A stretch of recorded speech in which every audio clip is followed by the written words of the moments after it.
សូមគោរពជំរាបសួរពុកម៉ែបងប្អូននេះគឺជាទស្សនវិជ្ជា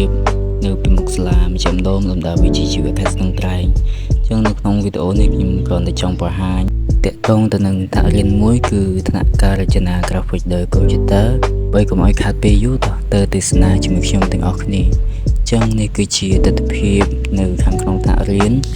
សម្រាប់ការសិក្សាទៅលើមុខវិជ្ជាការរចនា Graphic ដោយ Computer សាលាក៏បានផ្ដោតជាសំខាន់ទៅលើការហាត់ typing ជាចម្បងផងដែរដើម្បីឲ្យសិស្សមានភាពងាយស្រួលនៅក្នុងការសរសេរអត្ថបទផ្សេងៗម្យ៉ាងវិញទៀតខាងសាលាក៏បានបង្រៀនអំពីវិធីសាស្ត្រនៅក្នុងការប្រើប្រាស់ម្រាមដៃផងដែរ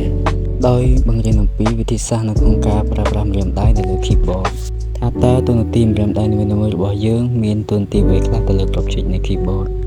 ដោយពួកគាត់បានប្រើប្រាស់នៅ website មួយដើម្បីយកមកធ្វើការអនុវត្តដោយ website នេះមានឈ្មោះថា Typing Study